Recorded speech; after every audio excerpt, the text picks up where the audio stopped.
ஏம்மா மீரா, வீட்டுக்கு வர சொன்னேன். ஆனால் உங்கள் வீட்டில் யாரையுமே காணுமேம்மா. நீ மட்டும்தான் நிற்கிற.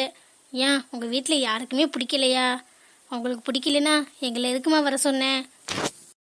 ஆண்டி, அதெல்லாம் ஒன்றும் இல்லை. நீங்கள் ஏன் சும்மா போட்டு இது பண்ணிக்கிட்டு இருக்கீங்க? அப்பா ஏதோ முக்கியமான வேலை இருக்குன்னு போயிட்டாங்க. அம்மா கிச்சனில் தான் இருக்காங்க, வந்துடுவாங்க. நீங்கள் வந்ததை கவனிக்கலை போல. என்னம்மா இப்படி சொல்கிற? எனக்கு என்னமோ மனசுக்கு சங்கட்டமாக இருக்குமா. நாங்கள் வாட்டுக்கு வந்து உக்காந்துருக்கோம், நீ மட்டும்தான் இருக்க. வாங்கன்னு கூட யாரும் சொல்லலை. அதுதாம்மா கேட்டேன். அப்படிலாம் ஒன்றும் இல்லை ஆண்டி. அப்பாவுக்கு ஏதோ அவசர வேலை, அதனால் போயிட்டாங்க. அவங்க சொல்லிட்டு தான் போனாங்க, எதுவும் ஃபீல் பண்ண வேணான்னு சொல்லுன்னு. அம்மாவை இந்த இதை போய் கூட்டிகிட்டு வரீருங்க. அம்மா, நீ எதுக்குமா வாயை கொடுத்து மாட்டிக்கிற? யாரு எங்கே போனா நமக்கு என்னம்மா? என்னடா இப்படி சொல்லிட்ட? நம்ம வாட்டுக்கு கூத்துக்கல்லாட்டம் வந்து உட்காந்துருக்கோம். இப்படி எவ்வளோ நேரம் தானே உட்காந்துருக்குது? யாருக்கிட்ட போய் பேசுறது? இவன் என்னடானா அப்பா வேலைக்கு போயிட்டாரு, அந்த வேலை இந்த வேலைன்னு அசால்ட்டாக சொல்கிறா. அவங்க அப்பா எப்போ பார்த்தாலும் வீட்டிலே தானே இருப்பார். நம்ம வந்த நேரமாக பார்த்து அவசர வேலைன்னு போயிட்டாரான். இது என்ன நம்புற மாதிரியா இருக்குது? அவங்க அம்மா வீட்டில் ஆள் வந்தது கூட தெரியாமல் கிச்சன்லே அப்படி யாருக்குடா சமைக்கிறாங்க? எல்லாம் நடிப்புடா. மீரா வீட்டில் சொன்னாலாம் என்னன்னு தெரியலை. உன்னை நம்பி நானும் வந்துட்டேன்டா. அம்மா, மீரா ஓகே சொல்லிட்டல்ல, அது போதும் விடுங்க. அதை விட்டுட்டு அவங்க அம்மா இல்லை அப்பா இல்லைன்னு சின்ன பிள்ளை மாதிரி ஏதாச்சும் சொல்லிக்கிட்டே இருக்கீங்க. யாரும் இல்லைன்னா நமக்கு என்ன? மீரா ஓகே சொல்லிட்டால, அது போதும். நம்ம காரியம் நடந்தா நமக்கு நல்லது தான். அவங்க என்ன சொன்னால் நமக்கு என்னம்மா? அவங்க வாராங்க வரல. மீரா கான்ஃபிடென்ட்டாக இருக்கால, அவள் சரியான புடிவாதக்காரி. நினச்சதை சாதிக்காமல் விடமாட்டா.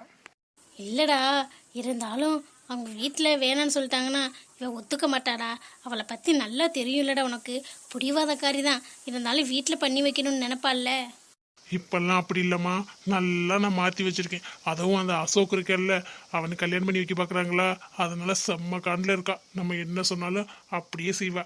அதனால இந்த வீட்டில் ஒத்துக்கலை அப்படி இப்படின்னு சொல்லி நீ என்ன சும்மா கவலைப்பட்டுக்கிட்டு இருக்காதம்மா. இதெல்லாம் சும்மா ஒரு ஃபார்மாலிட்டி. அவங்க என்ன சொன்னாலும் நீ பாட்டுக்கு கண்டுக்காம இரு. என்னம்மா சொல்கிறீங்க? இவ்வளோ விஷயம் நடந்திருக்கா? நீங்கள் இதை மீராக்கிட்டே சொல்லியிருக்கலாம்ல. நீங்கள் சொன்னால் நம்புவாள்ல. ஆமாம்மா, நேரம் கல்யாணம் முடிஞ்சு நல்லபடியாக வாழ்ந்துருப்பா. அதுக்குள்ளே இந்த ஆக்சிடெண்ட் ஆகி இப்படி ஆயிடுச்சு. அவகிட்ட எவ்வளவோ சொல்லியாச்சு. அந்த பையன் வேணா, அசோக் தம்பி ரொம்ப நல்ல பையன், அப்படி இப்படின்னு எது சொன்னாலும் கேட்க மாட்டேங்கிறாம்மா. இப்போ பாரு, நடு வீட்டில் ஒன்றாவது உட்கார வச்சிருக்கா. என்னம்மா இப்படி சொல்கிறீங்க? நான் ஆசையாக மாப்பிள்ளையை பார்த்துட்டு போகலாம் அப்படின்னு வந்தேன். நீங்கள் பார்த்தா இப்படி சொல்கிறீங்க. ஒருவேளை அந்த பையன் நல்ல பையனாக இருந்தால் பேசாமல் கட்டி வச்சிட வேண்டியதானே. அவங்களுக்கு தான் எதுவுமே ஞாபகம் இல்லையே. ஆனால் மறுபடியும் ஞாபகம் வந்தால் அதுவும் ரொம்ப கஷ்டம்தான். அதுலேயும் யோசிக்க பயமாக இருக்குது. கொஞ்ச நாள் வெயிட் பண்ணி பார்க்கலாம்ல. அதுக்குள்ளே மீராக்கு ஏன் இப்படி அவசரம்? அவளுக்கு அசோக் தம்பியை கல்யாணம் பண்ணி வச்சிருவோம்னு பயப்படுறா. அதனால தான் இப்படி பண்ணுறா. பொண்ணு நல்லா இருக்கணும் தானம்மா நாங்கள் நினைப்போம். அவள் கெட்டு போகணுமா நினைப்போம். அது அவளுக்கு புரியவே மாட்டேங்குது. எப்படி சொல்லி புரிய வைக்கிறதுனே தெரில. எதேச்சியா அவள் ஃப்ரெண்டு கூட பார்த்து சொல்லியிருக்கா. ஆனால் அதுவும் போய் சொல்லியிருக்கேன். அந்த பையன் சரியான ஃப்ராடுக்கார பையலாக இருக்கேன். அவனை நம்பி இவள் கல்யாணம் பண்ணணும்னு குதிச்சுக்கிட்டு இருக்கா. அதை பிடிக்காமதே இந்த மனுஷன்னு வெளியில் போகிறோன்னு சொல்லிட்டு போயிட்டாரு. நான் எங்கே போகிறது அப்படி? அப்போ அப்பாவும் வீட்டில் இல்லையா? அப்போ அவங்க மட்டும் வந்து தனியாக ஹாலில் உட்காந்துருக்காங்களா? மீரா மட்டும் பார்த்துக்கிட்டு? ஆமாம்மா, எனக்கு போகவே விருப்பம் இல்லை. அதனால தான் கிச்சன்லேயே நின்றுட்டேன். ரொம்ப கஷ்டம்தாம்மா, உங்களை பார்த்தா கஷ்டமாக இருக்குது. நான் வேணா மீரா கிட்ட பேசி பார்க்கட்டுமா? நீ வேற சும்மா இருமா. அவள் கூட படித்த பொண்ணு, சொன்னப்பவே அவள் நம்பலை. நீ சொன்னால் ஏதாச்சும் திட்டிப்பிடுவா. அப்புறம் உனக்கு மனசு ரொம்ப சங்கட்டமாக இருக்கும். வேணா விடு, அவள் வாழ்க்கையில் என்ன நடக்கணும்னு இருக்கோ அது நடக்கட்டும். அம்மா, அங்கே வந்து அவங்க வெயிட் பண்ணிட்டு இருக்காங்க. என்னதாம்மா பண்ணுற? பண்ணட்டுண்டி, அதுக்கு என்னென்ன பண்ண சொல்கிற? நீ தானே வர சொன்ன. நீதே பார்த்து பேசி அனுப்பிச்சு என்னையும் கூப்பிட்ற நீ? என்னது, நான் பேசி அனுப்பவா? அப்புறம் நீ எதுக்கு இருக்க? சும்மா ஏதாச்சும் என்னை டென்ஷன் பண்ணிக்கிட்டு இருக்காதம்மா. வாமா. அப்பா என்னடானா எனக்கு வேலை இருக்குன்னு அதிசயமாக இன்றைக்கி தான் கிளம்பி போகிறாரு. எப்போவும் வீட்டில் தானே இருப்பார், ஆனால் இன்னைக்குன்னு போகிறாரு. நீ என்னடானா கிச்சனை விட்டு வரவே மாட்டேங்கிற. எப்போவும் ஹாலில் உட்காந்து டிவிலே தானே கிடப்ப. இன்றைக்கி மட்டும் என்ன கிச்சனில் குடிப்பு வந்துட்டு? பிடிக்கலைன்னா இப்படி தான் பண்ணுவியா? வந்தவங்கள வாங்கன்னு கூட சொல்ல மாட்டியா? எனக்கு பிடிக்கலடி. நீ போ. நீ தானே வர சொன்ன. போய் என்ன பேசணுமோ பேசி அனுப்பு. நாங்கள் சொல்கிற நீ கேட்குற. நீ செய்கிறதானே முடிவு பண்ணிட்டு செய்கிற. அதனால நீனே பேசி அனுப்பு. எல்லாம் முடிவு பண்ணி வச்சிருப்பியல்ல. நடத்து நடத்து. என்ன கவி, நீனும் இங்கே தான் இருக்க போல. நீனாச்சும் என் கூட வரியா என்ன? இல்லை மீரா, அம்மா சொல்கிறதையும் யோசிச்சு பார்க்கலாம்ல. அவங்க உன்னோட நல்லதுக்காக மட்டும்தானே சொல்லுவாங்க. பெத்த பொண்ணு நல்லா இருக்கணும்னு தானே நினைப்பாங்க. அதையும் நீ புரிஞ்சுக்க மாட்டேங்கிற. நீயா ஒரு தடவை யோசிச்சு முடிவெடுக்கக்கூடாது. அம்மா சொல்கிற பார்த்தா அசோக்கும் நல்ல பையன் மாதிரி தான் இருக்குது. நீ அவரையும் கல்யாணம் பண்ணிக்கலாம்ல. எல்லாரும் சந்தோஷமா இருக்கலாம்ல. ஓ, எல்லாத்தையும் சொல்லிட்டாங்க போல. உனக்கு எத்தனை நாள் எங்களை தெரியும்? சும்மா அட்வைஸ் பண்ண வந்துட்ட. எல்லாத்துக்கும் அட்வைஸ் பண்ணக்கூடாது. உன்னைய கூப்பிட்டது பெரும் தப்பாக போச்சு. நீ ஒன்றும் வரவே வேணாம். சும்மா என் விஷயத்தில் மூக்கு நுழைக்கிற வேலை வச்சுக்காத. நான் பெத்த அம்மா, அவங்களே திட்டிக்கிட்டு இருக்கேன். நீ யார் எனக்கு ஃப்ரெண்டுன்னு சொல்லிட்டா எல்லாத்துலேயுமே தலையிடுவியா? இல்லை மீரா, அம்மா தான் ரொம்ப ஃபீல் பண்ணாங்க, அதனால தான் கேட்டேன். மற்றபடி உனக்கு நான் அட்வைஸ் அப்படிலாம் பண்ணலை. அம்மாவோட ஒப்பீனியன் தான் நான் சொன்னேன். அதெல்லாம் எனக்கு தெரியும். நீ இப்போ வர முடியுமா முடியாதாம்மா? என்னால் வர முடியாதுடி. ஓ, 2 பேரும் இப்போ வேணும்னே தான் பண்ணுறீங்க. அந்த மனுஷன் என்னடானா வெளியில் போயிட்டார் ஹாயா. நீ கிச்சனில் இருந்துட்டு வெளில வர மாட்டேங்கிற. என்னை அசிங்கப்படுத்தணும் தானே இப்படி பண்ணுறீங்க. நீங்கள் என்னதே புருண்டு பிறண்டாலும் அந்த அசோக்கு மட்டும் நான் கல்யாணம் பண்ணிக்க மாட்டேன். சிவாவை தான் கல்யாணம் பண்ணிப்பேன். நீங்கள் எப்படி தடுக்கிறீன்னு நான் பார்க்குறேன். நீங்கள் எப்படி பண்ணால் நான் உடனே அழுதுகிட்டு வேணாமா நான் அசோக் மாமாவே கல்யாணம் பண்ணிக்கிறேன் அப்படின்னு சொல்லுவோம்னு நினச்சிங்களா? அதெல்லாம் சொல்ல மாட்டேன். நானே பேசி அனுப்பிச்சிக்கிறேன். அப்புறம் பின்னாடி நீங்கள் ரொம்ப ஃபீல் பண்ணுவீங்க பாருங்கள். கவி, நீ ஒன்றும் மனசில் வச்சுக்காதம்மா. நான் தான் சொன்னல, அவகிட்டையும் எதுவும் வாயை கொடுக்காத.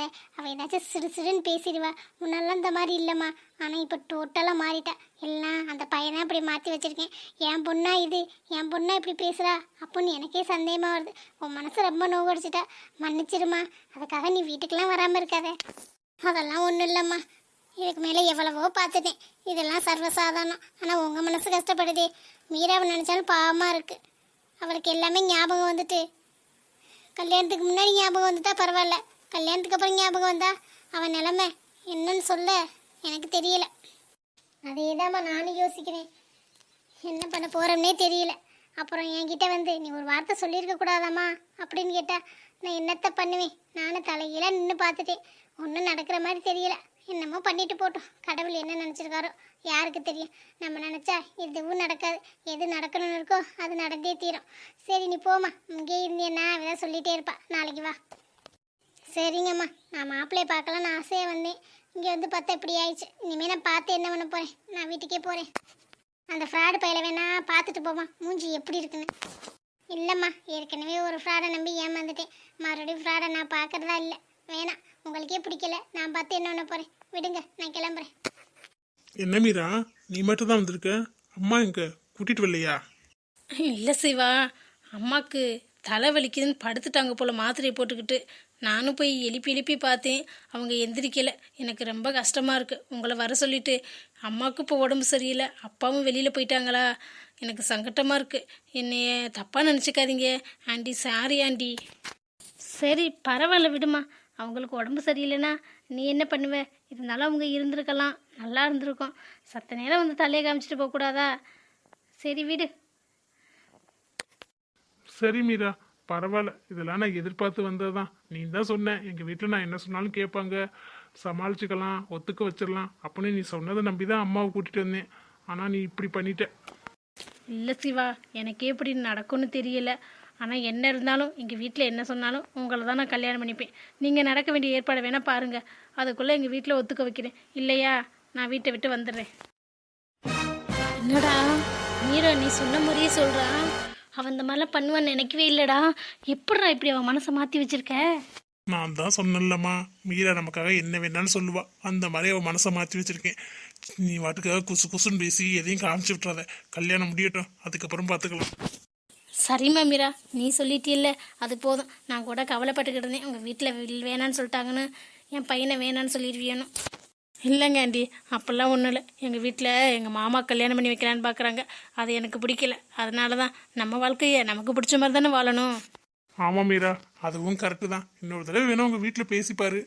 ஒத்துக்கலன்னு சொல்லிட்டா அதுக்கப்புறம் நம்ம என்ன பண்ணணுமோ படிக்கலாம். சரிங்க சிவா, நான் பேசி பார்க்குறேன். சரி, எதுவும் கோச்சிக்காதீங்க. அதெல்லாம் ஒன்றும் இல்லைம்மா. சரி, நாங்கள் வரவா? சரி மீரா, நாங்கள் வரோம். ம் சரி, பார்த்து போயிட்டு வாங்க. சே, ரொம்ப சங்கட்டமாக இருக்குது. வந்துட்டு இப்படி போகிறாங்க. இந்த அம்மா வேணும்னே இப்படி பண்ணுது. அப்பாவும் இருக்காரு. இனிமேல் 2 பேருக்கிட்டையும் பேசவே கூடாது. என்ன சொன்னாலும் கேட்கவே கூடாது. நம்ம வாழ்க்கையை நம்ம தான் முடிவு பண்ணணும். இனிமே இவங்களுக்காக எதுவும் பண்ணக்கூடாது. இப்படி பண்ணால் நான் உடனே வேணான்னு சொல்லிடுவேன். அசோக் மாமாவை கல்யாணம் பண்ணியிருப்பேன் இப்படி பண்ணுறாங்க. நான் யாருன்னு காட்டுறேன். ஓய் பொண்டாட்டி, இங்கே ஒருத்தன் உட்காந்துருக்கேன், நான் வந்தது கூட தெரியாம என்னடி பண்ற?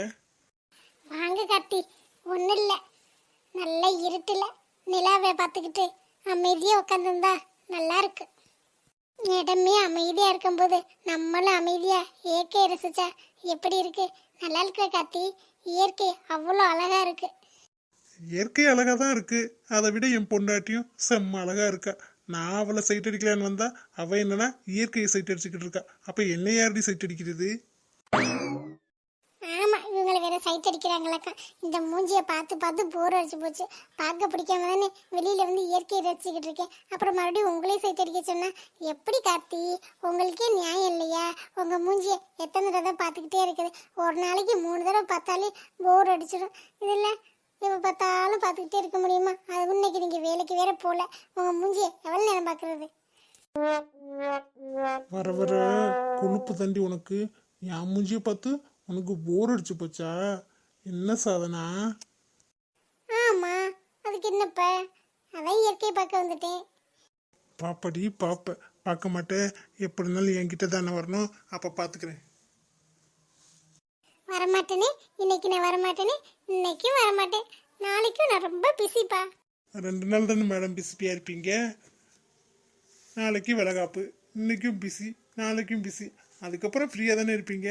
குழந்தை பிறந்தோடனே 1 மாதம் லீவ் போட்டு நான் வீட்டிலேயே தான் இருக்க போகிறேன். நீ வெளியிலேயும் எங்கேயும் போக முடியாது, ரூம்குள்ளேயே தான் இருப்பேன். என் மூஞ்சியதையும் பார்த்தாகணும், இல்லைன்னா சுகத்தை பார்க்கணும், வேற வழியே இல்லை. அப்படியா கார்த்தி? நான் வேணா சுவத்தை வேணா 3 சுவத்தையும் பார்த்துக்கிறேன். உங்க பக்கம் திரும்பவே மாட்டேன். உங்க மூஞ்சிக்கு சுவர் எவ்வளவோ மேல். என்னடி என்னை கோவப்படுத்தி பார்க்குறியா? கோவம் வரவே வராது. என் பாப்பா உள்ளே இருக்கு, இப்போ நம்ம பேசுறது எல்லாமே நல்லா கேட்கும். அதனால நான் கோவமே படமாட்டேன் செல்லக்குட்டி. பார்க்கலாம் பார்க்கலாம், பாப்பாவா பையனான்னு பார்க்கலாம். அதெல்லாம் பாப்பா தான், எங்களுக்கு தெரியும். நீங்கள் போங்க, நாளைக்கு வளகா பறிச்சுக்கிட்டு இப்படி தூங்காமல் இருந்துக்கிட்டு இருக்க. வா தூங்க போகலாம். அதுக்குதான் உன்னை கூப்பிடலான்னு வந்தேன். அதுக்குள்ளே உன் வாய் எங்கே போகுதுன்னு பார்த்தியா? உன்கிட்ட பேச்சு கொடுத்தா எதை பேச வந்தோம்னே மறந்துடும்டி. அந்த அளவுக்கு எங்கிட்டாச்சும் பேசி கூட்டி போயிடுறேன். ஆமா, நாங்க மட்டும்தான் வாய் பேசுவோம். உங்களுக்கு வாயே பேச தெரியாது. அப்படியே வாய்க்குள்ள கொழுக்கட்டி அமுக்கிட்டு தானே உட்காந்துருக்கியே. அம்மா தாயே, நான் வாய் பேசுவேன்தாம்மா, நீனும் பேசுற. இந்த வாயை என் பிள்ளைக்கு ஓட்டி விட்டுறாதம்மா. என் பிள்ளைக்கு வாய் இல்லைன்னா உங்கள்கிட்ட எல்லாம் பழைக்க முடியுமா? அதெல்லாம் நல்லா வாய் பேசும், என்னை விட அதிகமாகவே பேசும். என் பிள்ளை கேட்குற கேள்விக்கு பதிலே சொல்ல முடியாது பாருங்க. உனக்கே பதில் சொல்ல முடியல, அடுத்த பிள்ளை வேறையா? அதுவும் இப்ப இருக்க பிள்ளைங்க பிறந்தவனே கேள்வி கேட்க ஆரம்பிச்சிருங்க. என்னத்த சொல்ல? சரி வா போய் படுக்கலாம், காலைல சீக்கிரம் எந்திரிக்கணும்ல. இல்லை கார்த்தி, இப்போலாம் எனக்கு தூக்கமே வருதில்ல. படுத்தா பயம்தான் வருது. ரொம்ப வலிக்குமா, எப்படி பிறக்க போகுது அப்படின்னு அந்த பயம்தான் எனக்கு ரொம்ப வருது. சாப்பாடு சாப்பிட தோணல, தூக்கமும் சுத்தமாக வருதே இல்லை. இன்னும் கொஞ்ச நாள் தானே பொறுத்துக்கடி, தூக்கம் வரத்தான் செய்யாது. இருந்தாலும் என்ன பண்றது, தூங்குனா தானே தேவையில்ல. சரி கார்த்தி, வாங்க போகலாம்.